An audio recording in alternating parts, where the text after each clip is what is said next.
All right, welcome back to Behind the Curtain. My name is Bowen, and today we will jump into part 3 of the deconstruction of the media narratives surrounding the Russiagate collusion scandal during the Trump presidency.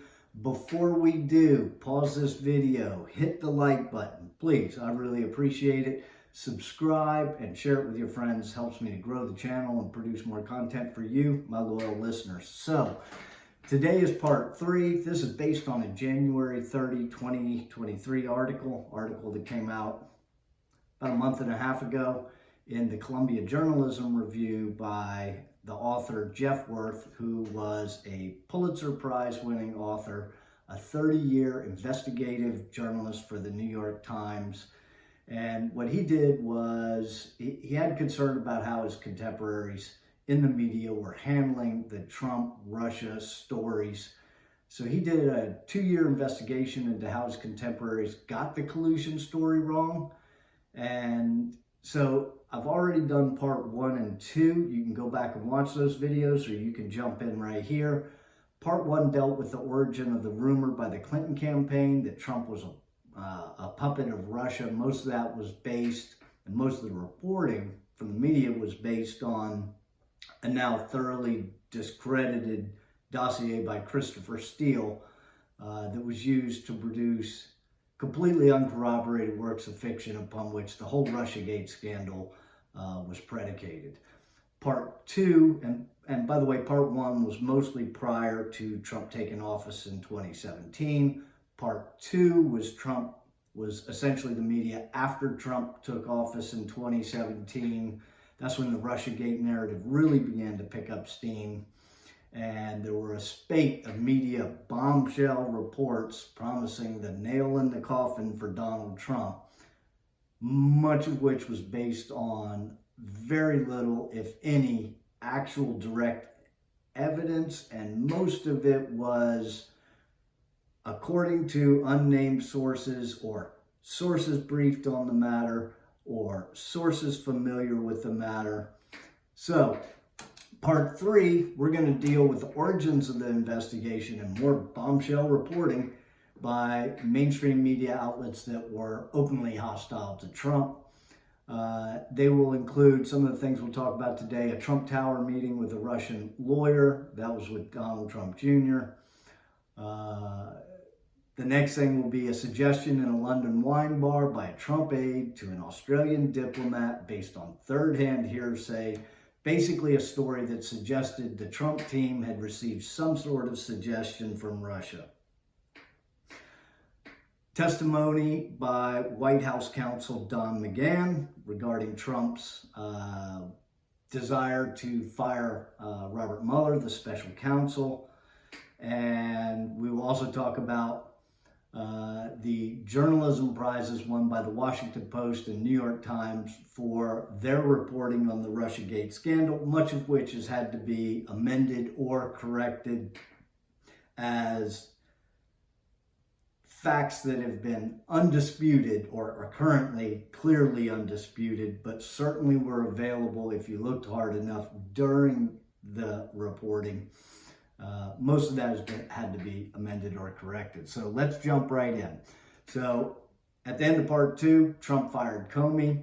Then he sat down for an interview with Lester Holt, who was the nightly news anchor for NBC. That did not make things better. It definitely made things worse. A tweet from the show on May 11th, 2017 set the narrative for this Holt interview, and the tweet said, "Trump on firing Comey." Trump said, "I said, you know, this Russian thing with Trump and Russia is a made-up story." Well, of course, that was red meat to anti-Trumpers. However, the full interview, which was posted online, presented a far more nuanced story, as they typically do. As we all know, interviews done by media sources across the political spectrum often contain much more nuance and context than the clipped and edited version which they put out to the public. The online version appeared to reflect what his advisors had told him which was that firing Comey could prolong the investigation, at which point Trump had said, damn the torpedoes, fire him anyway. And Trump told Holt soon after those controversial words that the firing might even lengthen out the investigation, and that he expected the FBI to continue the investigation, to do it thoroughly, properly, and get to the bottom of everything. Media crickets. None of that was mentioned. They had full access to it. So when I say misreporting and lies, what I'm referring to in a lot of cases is lies of omission. And that's if you're not going to tell the whole story, then you're trying to promote a narrative. If you tell the whole story, then you're allowing viewers and readers to make up their own minds. That's not what was being done. Important, relevant facts were being omitted from stories to propagate a narrative that they preferred to put out to their viewers. So the media did focus on the Russia thing. The New York Times did 5 stories over the next week citing the Russia thing, but leaving out, of course, as I just mentioned, the fuller context. Then Comey leaked his notes of a private conversation with Trump to the New York Times, including one where Trump allegedly asked the FBI director to pledge loyalty to him. I say allegedly, that is a comment which I certainly would believe that Trump was capable of.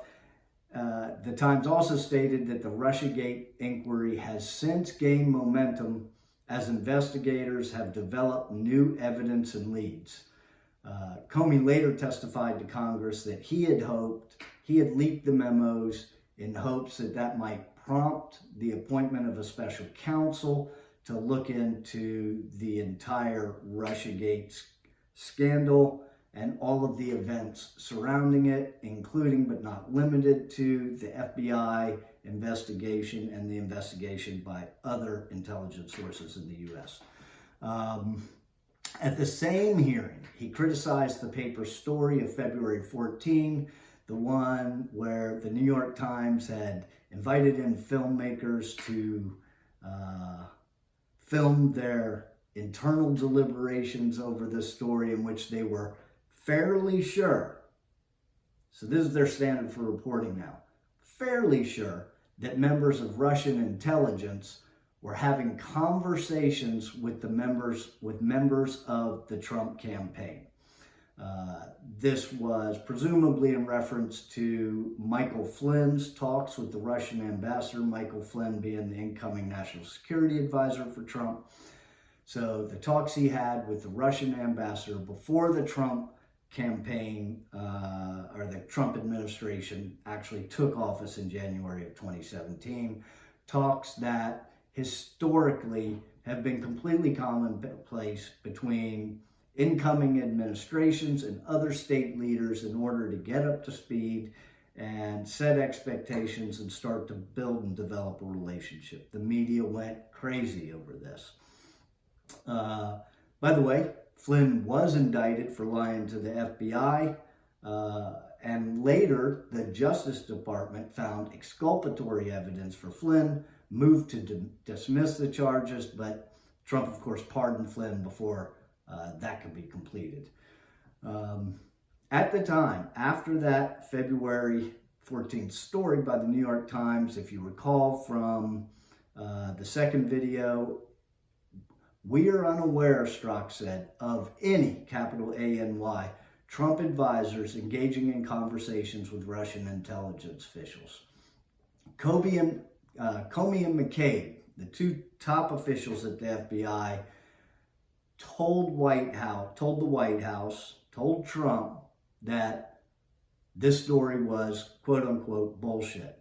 Devin Nunes, then Republican chairman of the House Intelligence Panel, told reporters repeatedly that he had access to all of the FBI information regarding the Trump campaign and Russia, all of the other intelligence agencies' information, and there was no evidence that Trump campaign officials were in contact with Russian intelligence officials in any way, shape, or form.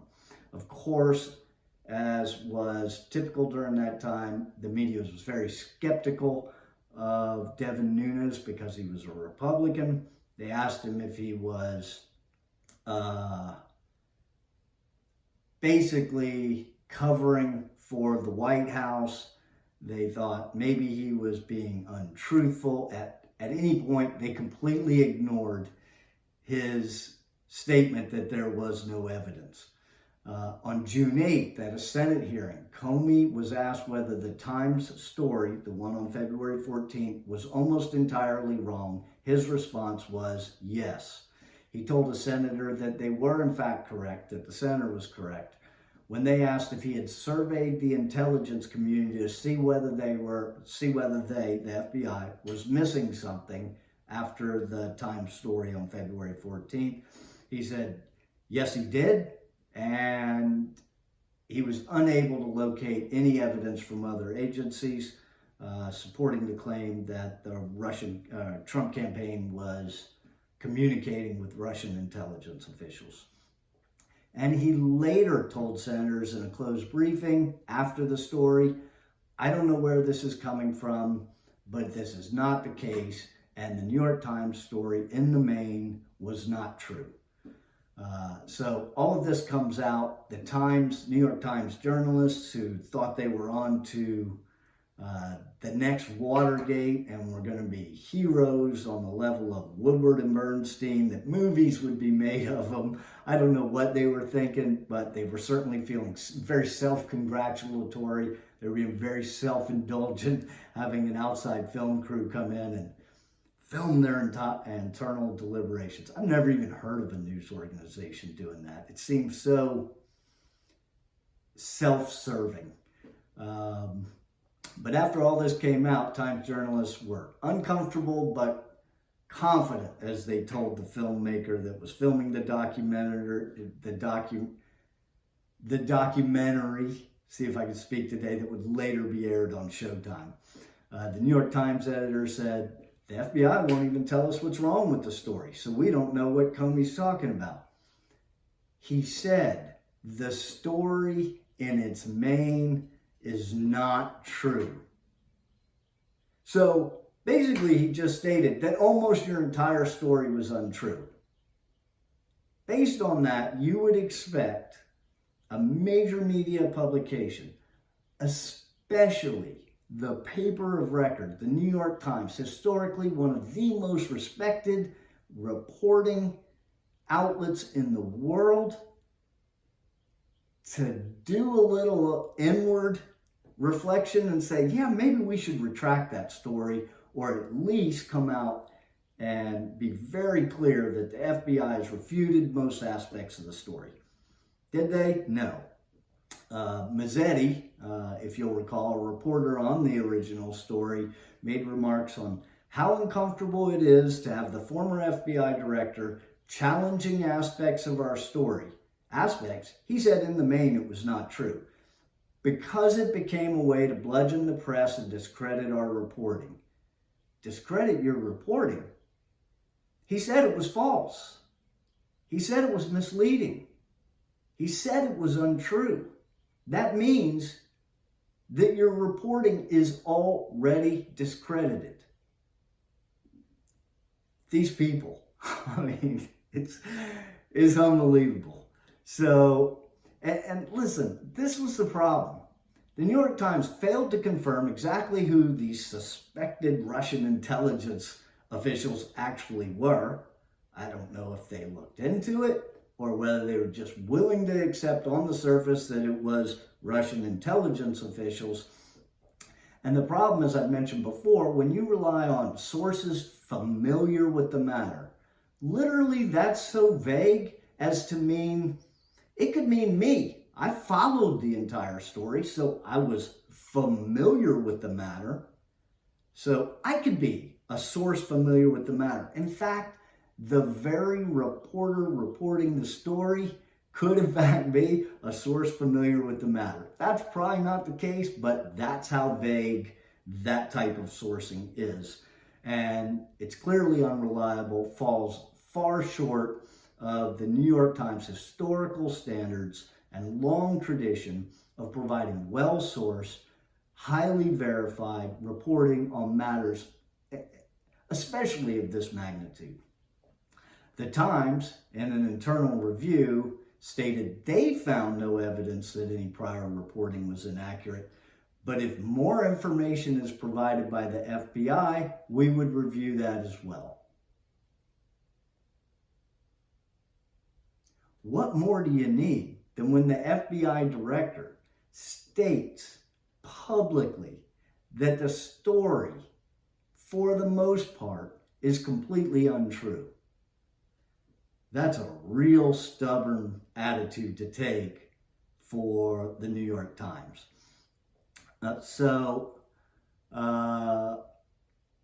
The detailed criticism previously of Strzok that I just mentioned, saying we found no evidence, this was released in 2020.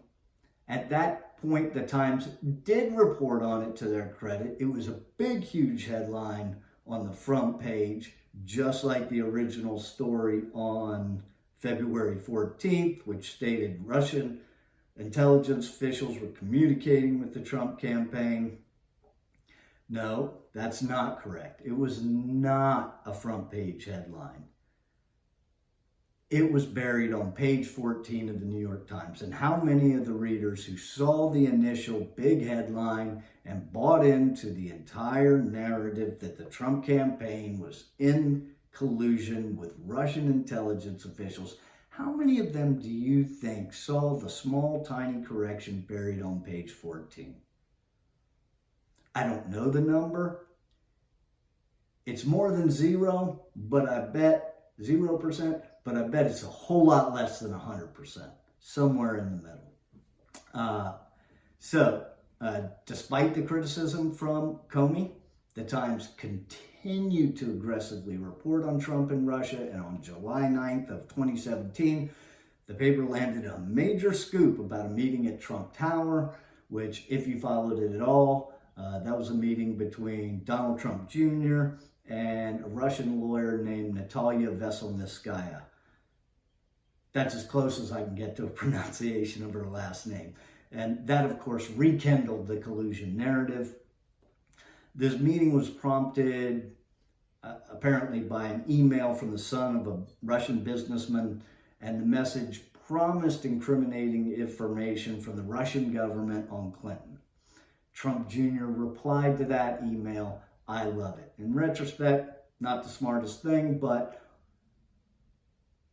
if you look at almost all political campaigns today, not just for president, but for Senate, for Congress, even local elections, the amount of dirt that politicians attempt to dig up and publicize on their opponents is unbelievable.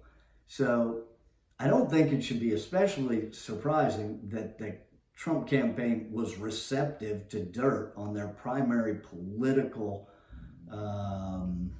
opponent in the 2016 presidential election. The Hillary Clinton campaign was certainly not above that either. And that's normal. I mean, I think it's gross, no matter who's doing it, but it's certainly far from uncommon. So for the Times, that story was red meat. In fact, 2 of the Times stories about the meeting and the emails were part of its Pulitzer Prize winning package that they received later. A New York Times reporter actually stated that the "I love it" email showed a receptiveness by the Trump world to dirt from Russia. The entire Russian collusion narrative was based on dirt from supposed Russian intelligence on Donald Trump. Paid for, by the way, by the DNC and the Hillary Clinton campaign. The irony is completely lost on the mainstream media.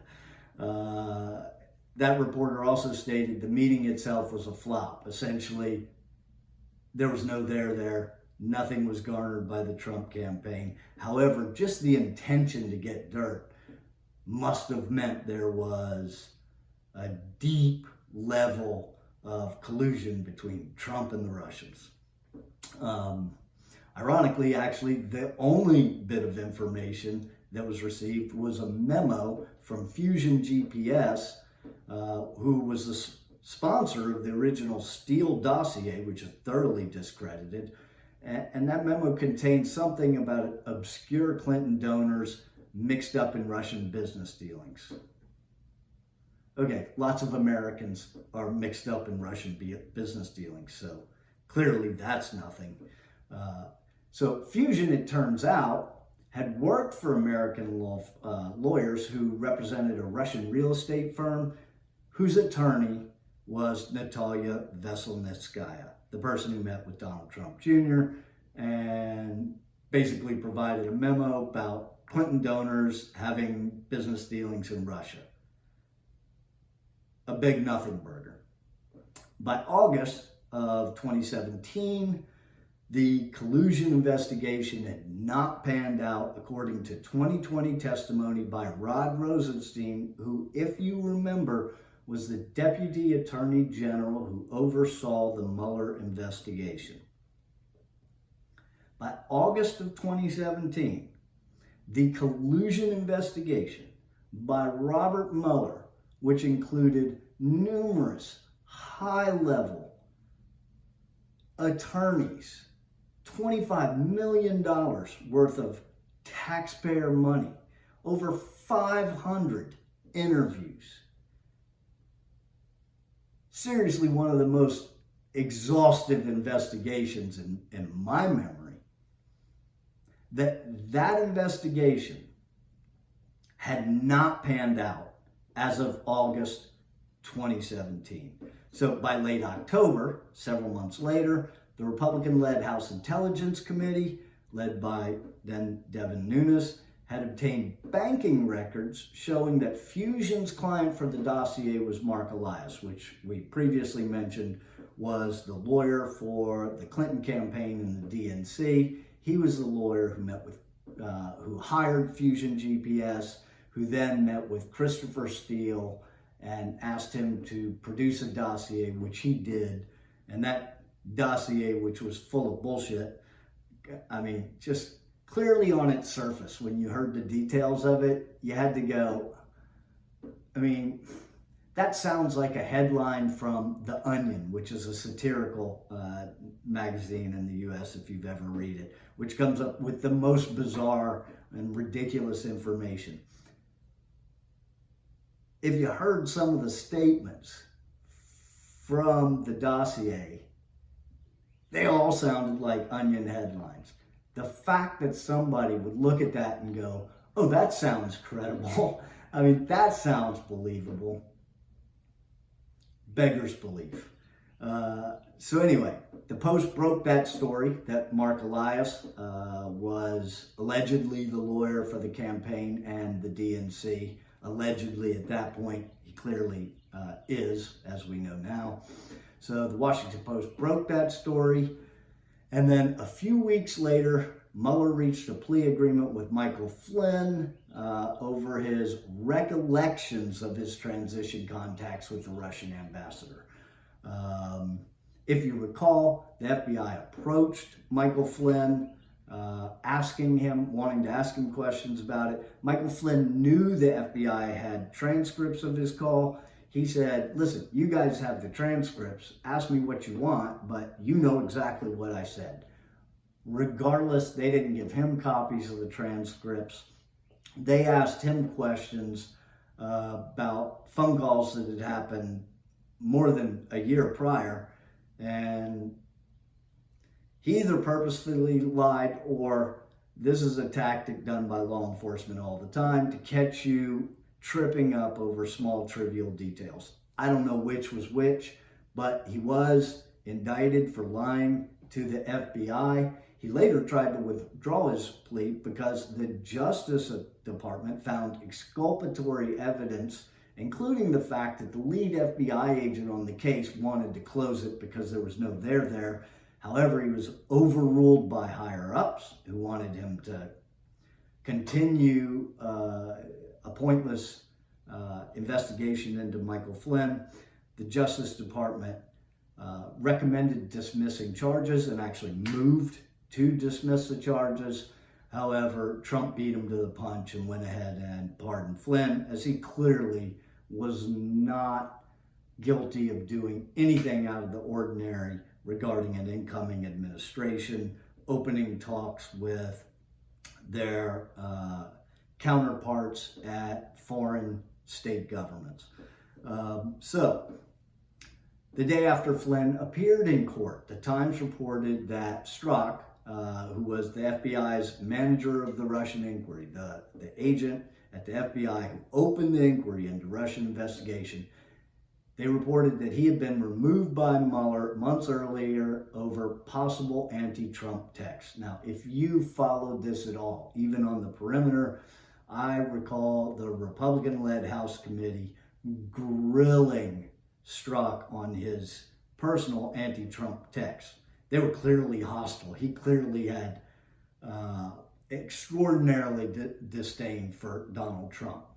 And many people did, many people didn't. The Times also reported that he was transferred back to the FBI, meaning off of the Mueller investigation, because he reacted to news events in ways that could appear critical of Mr. Trump. So hundreds of Strzok's texts later became public. We certainly saw those in the congressional hearing. Many were quite critical of Trump.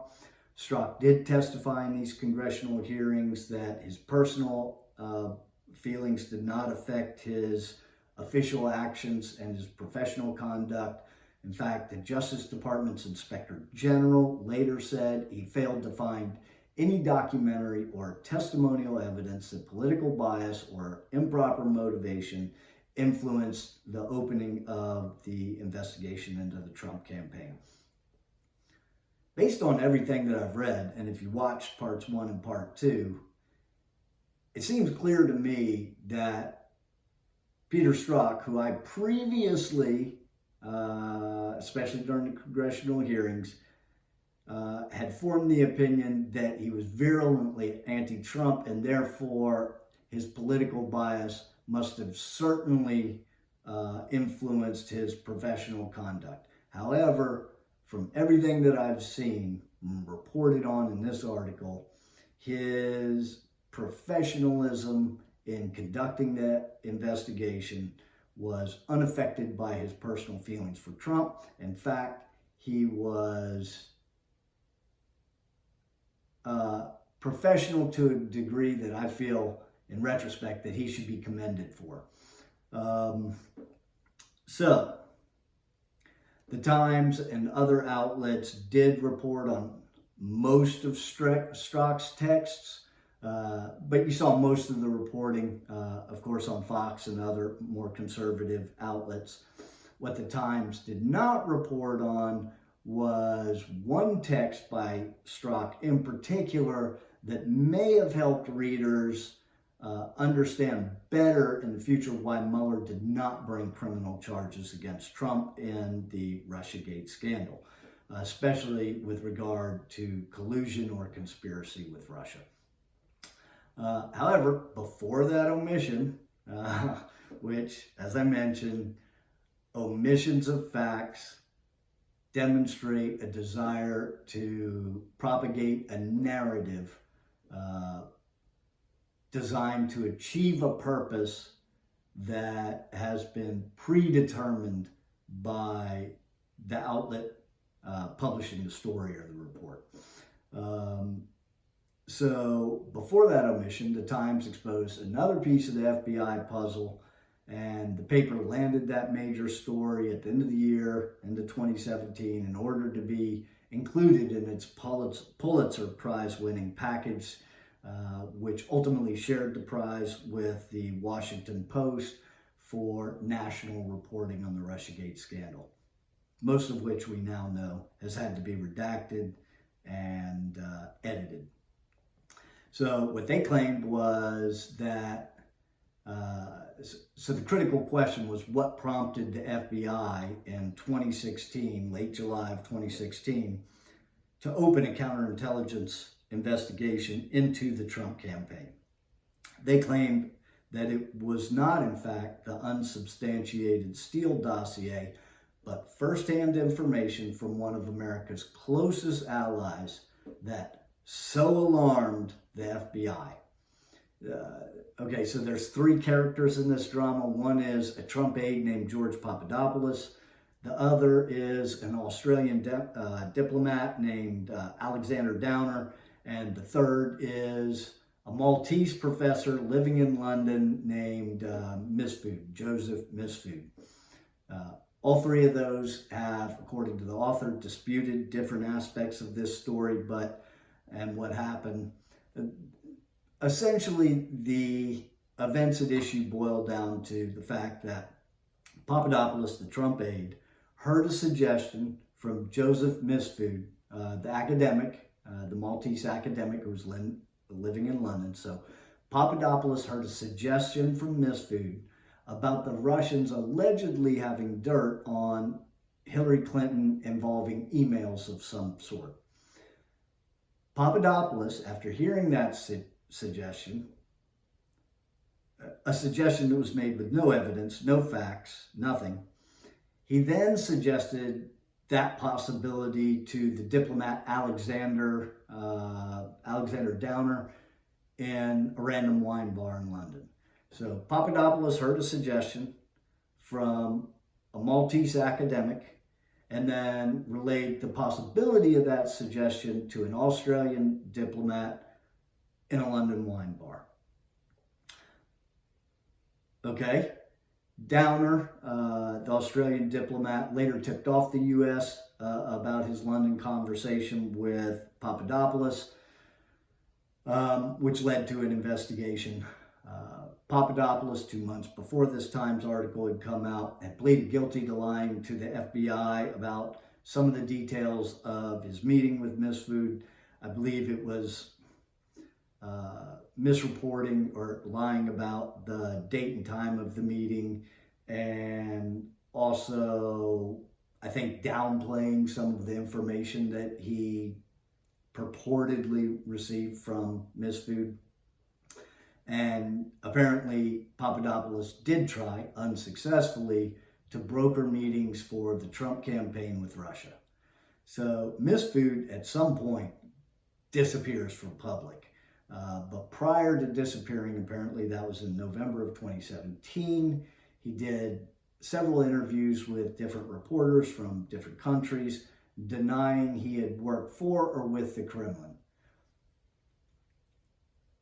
It sounds sketchy, the fact that he just disappeared from public, but I don't have any opinions or suggestions on why or what happened with that. It just seems weird to me.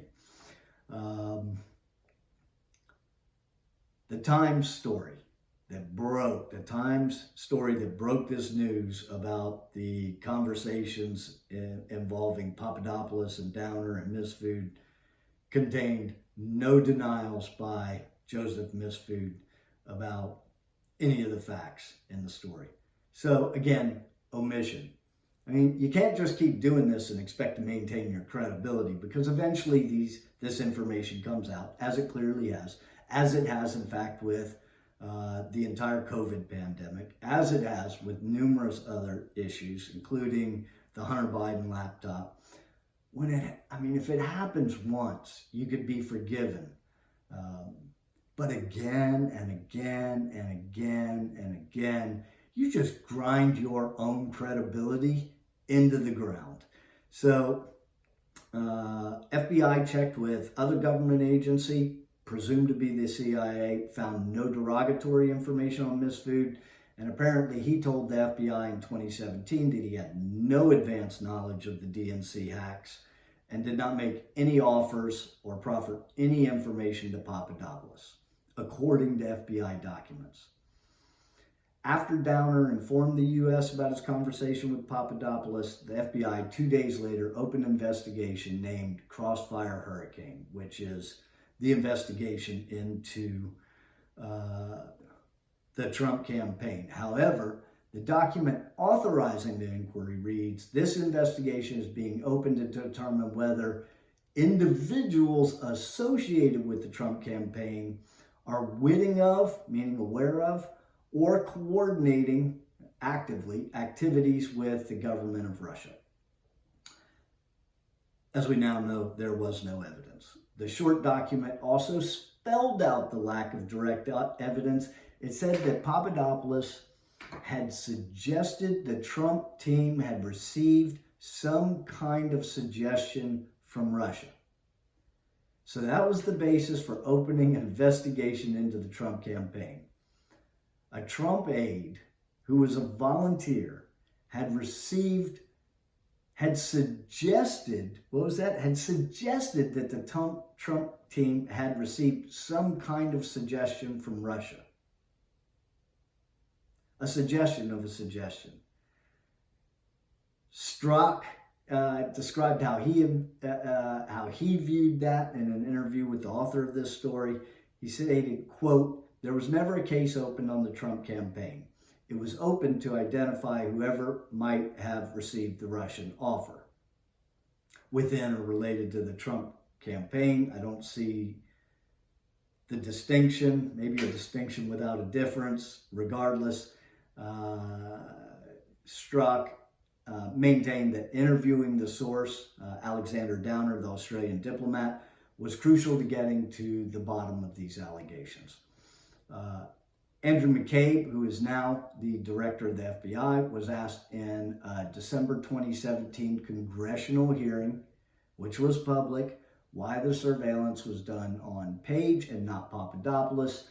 McCabe stated, quote, "Papadopoulos' comment didn't particularly indicate that he was the person that was interacting with the Russians."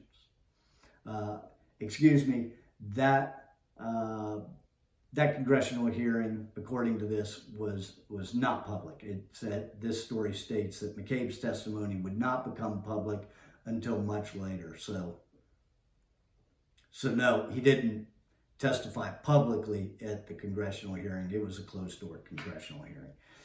Barr's memoir, One Damn Thing After Another, describes the opening of the investigation as a travesty because it amounted to a throwaway comment in a wine bar that in the end amounted to a suggestion of a suggestion, which, as I just described it and went through it, that's clearly what it amounted to.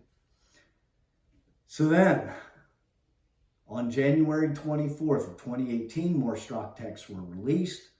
And this was when he was weighing whether to join the Mueller team that was investigating the Trump-Russia collusion investigation. Strzok in his text stated that he was hesitant because there's no big there. Apparently he did join the Mueller campaign, and once his negative texts about Trump were exposed, he was transferred back to the FBI because Mueller didn't want that to taint his investigation. And FBI documents released in 2020 reflect the same assessment by Strzok. The inquiry into possible ties between the campaign and Russia seemed to be winding down. So Strzok's message was cited dozens of times in news stories, including the lead of an article in the Wall Street Journal, and further down in a piece by the Washington Post. Guess who didn't mention it? That day or ever. Surprise, the New York Times. They never mentioned that Strzok's text stated, "I was really hesitant to join the investigation because there just wasn't anything there." The lead investigator of the investigation, there's no there. And the FBI concurred. So, according to a former Times journalist, we should have run it, the Strzok texts. The Times claimed and stubbornly stated it had reported on the matter thoroughly and in line with our editorial standards. Well, if that's the case, your editorial standards have eroded to the point at which they can no longer be believed. It is at a point that is so far from the standards and ethics in journalism that the whole world had come to expect from the New York Times as to almost look like, a British tabloid. Hopefully, the New York Times will attempt to do a little internal reflection and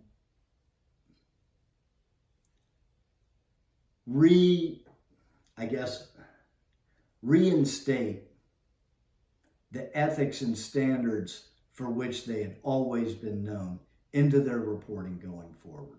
We can only hope.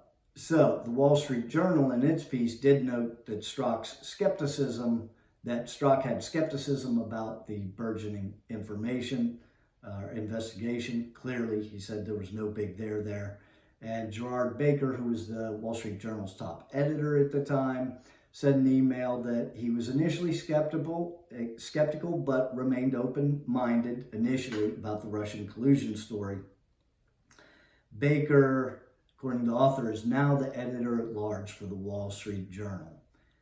He says he found the performance by the media, especially the media hostile to Trump, their coverage of the Trump-Russia saga, for the most part, to be among the most disturbing, dishonest, and tendentious that I've ever seen.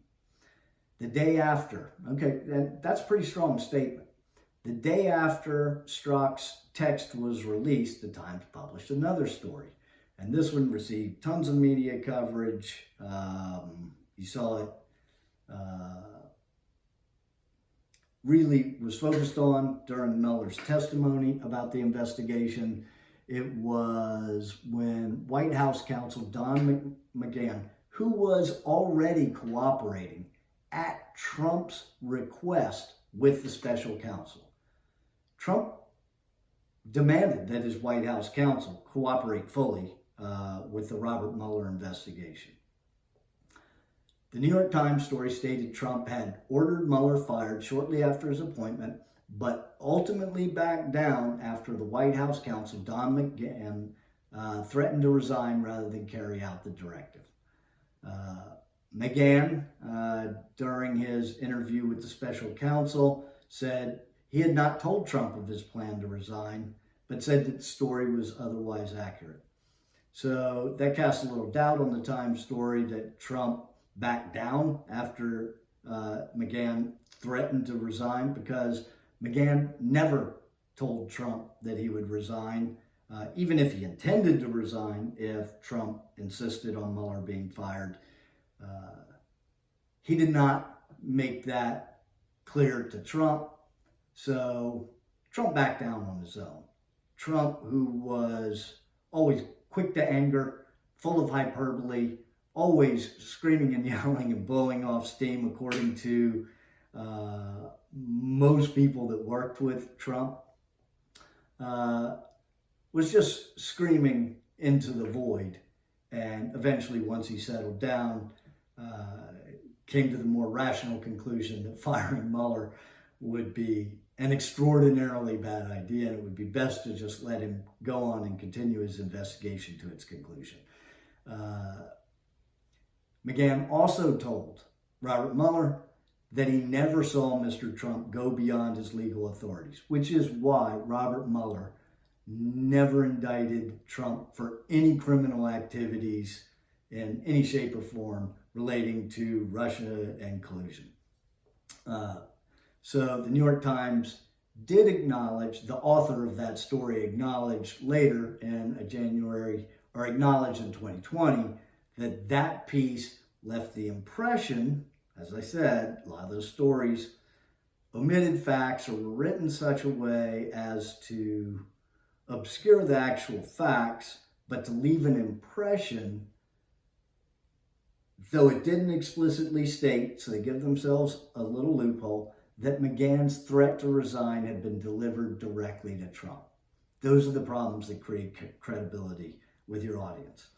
In February of 2018, the GOP-led House Intelligence Panel released a memo of some preliminary findings about what it considered to be FBI abuses of the Secret Surveillance Court to Investigate page, including the fact that in the last two warrant requests, the Steele dossier had been thoroughly debunked, even though most of us suspect that the FBI knew that dossier was bullshit from the beginning, including in the first and second applications for a warrant to spy on an American citizen page without any solid or corroborated evidence to justify an American intelligence agency spying on an American citizen, which of course is strictly prohibited by law in America, unless there's a special warrant issued. So, New York Times coverage of the GOP memo, do you think it was supportive?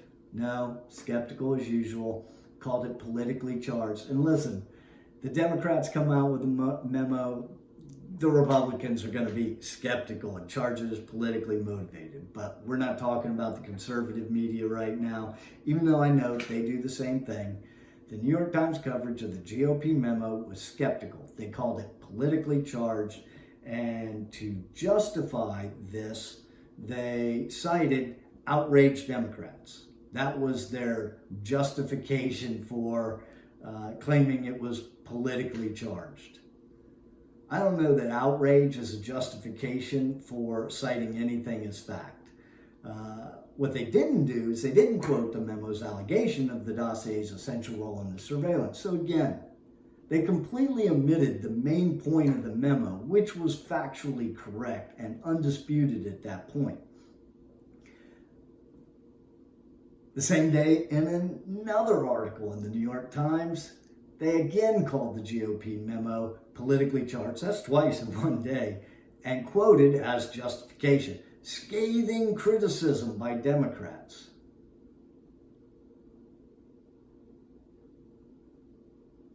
In what way, shape, or form does scathing criticism from the Democrats determine the validity of information in a memo released by a congressional House memo? It's just nonsense.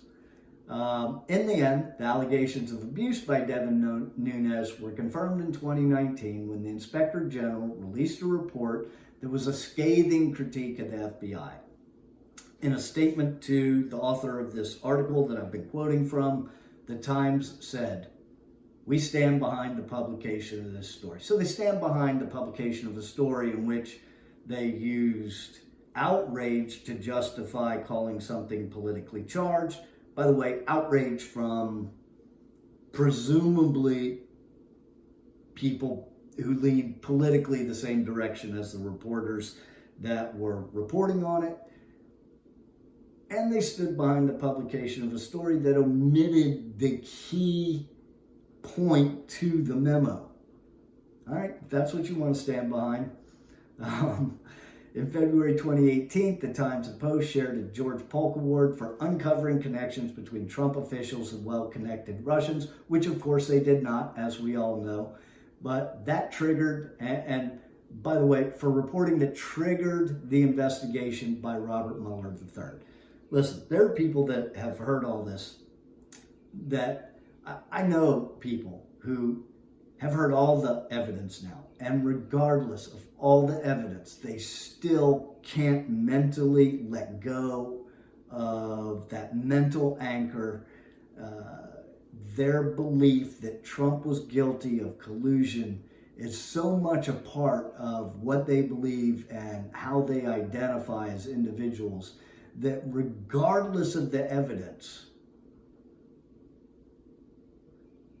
they will not be able to take this information and process it in a way that will allow them to see this from a logical, unbiased view of what happened. And that's not uncommon. So, One of the articles submitted for that prize was the February 2017 piece that had been strongly faulted by Comey and members of the FBI and CIA. So now we're moving into April of 2018. We're more than a year and 3 months into Trump's presidency. Once again, the Post and the Times shared a Pulitzer Prize award for reporting on Russian interference in the 2016 presidential election and its connection to the Trump campaign. I want you to notice the language there. Now they're sharing a Pulitzer Award for reporting on Russian interference, not Russian collusion. All of a sudden, they've slightly changed the wording to reflect the fact that there was clearly no collusion, but still to give the impression that there was collusion. You know, anybody that reads this stuff, if they read it critically, go, wait a minute. You've changed the words and how you describe this. I mean, even common everyday folks that didn't go to college can read that and go, wait a minute, that's not what you've been saying for a year and a half. That's different. I don't know who these people think they're fooling. I mean, clearly they think they're fooling a lot of people. And I think those people would be their own readers and viewers, which is criminal of them to do and deceptive. So in September of 2022, all right, I'm going to have to start that over. In September of 2022, a spokesperson for the Washington Post said the paper was proud of our coverage of the investigation into the, here it goes, Russian interference in the 2016 campaign.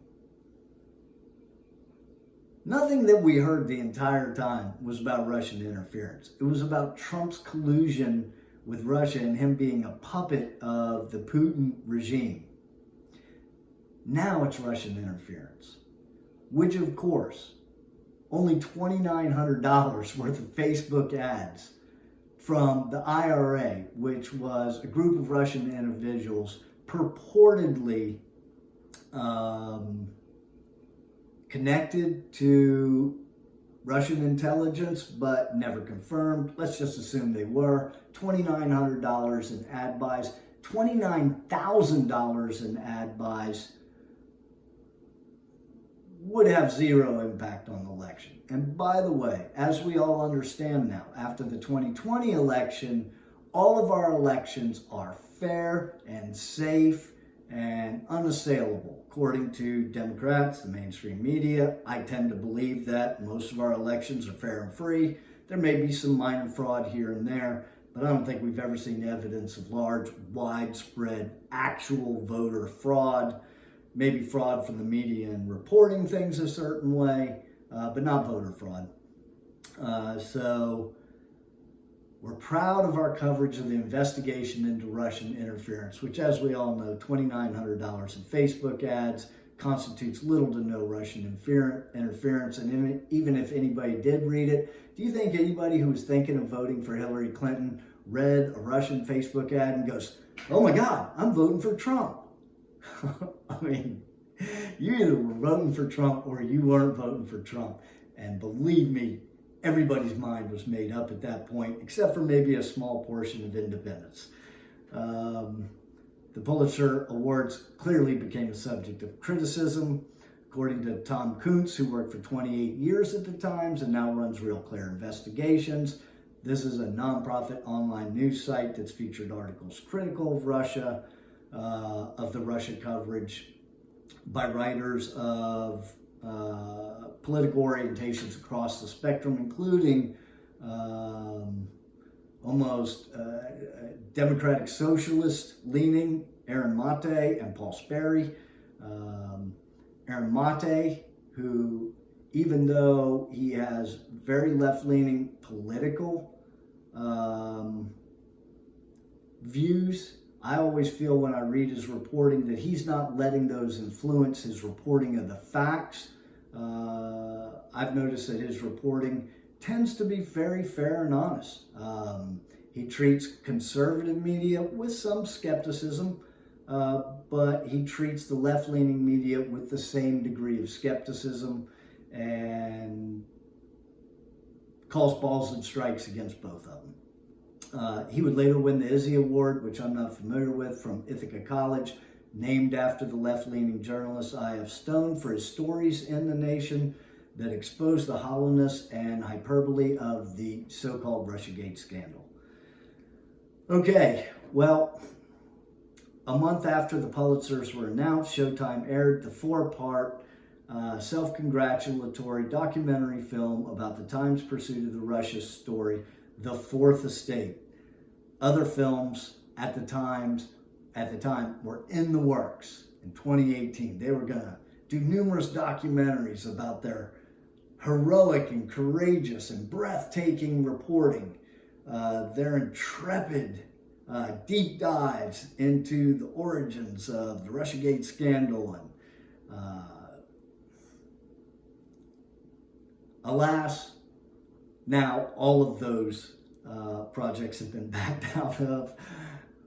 Very smart of I think the Washington Post was working in conjunction with Robert Redford's production company to produce a documentary of their intrepid reporting, but they dropped out of the project in 2021. Have we received any apologies for this horrific reporting? No. In fact, I found this very interesting. A gentleman named Walter Lippmann wrote about the dangers, these dangers, in his 1920 book, Liberty in the News. So 103 years ago, a reporter named Walter Lippmann wrote about these dangers in his book, Liberty in the News. Lippmann worried then that when journalists, quote, arrogate to themselves the right to determine by their own consciences what shall be reported and for what purpose, democracy is unworkable. So when the outcome is predetermined by the reporter because they have a purpose they want to accomplish from the reporting, and that purpose does not include relaying just the facts to their viewers. So when a reporter comes in with a predetermined conclusion, in order to achieve a result they want to achieve, democracy is unworkable. And currently, that is what we are seeing from left-wing media. We also see it on the right. Right now, there's a huge story breaking about Fox News, how some of their hosts, not all of them, but some very specific hosts who clearly knew the Trump claims of 2020 election fraud were baseless and false, and this is proven in their text. They continued to promote them on the nightly news night after night. So it happens on the left. It clearly happens on the right.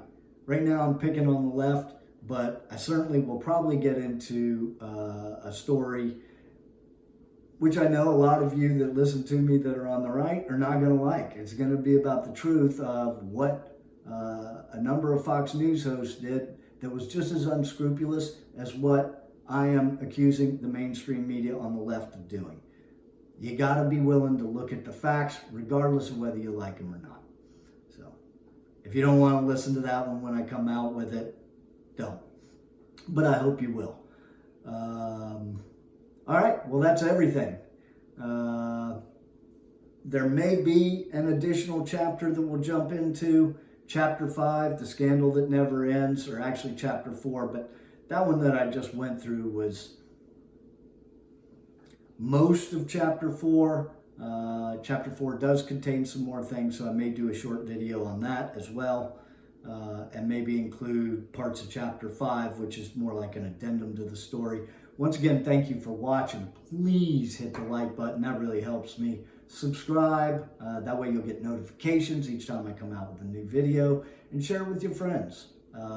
Hopefully you found this informative. Maybe your friends would find it informative as well.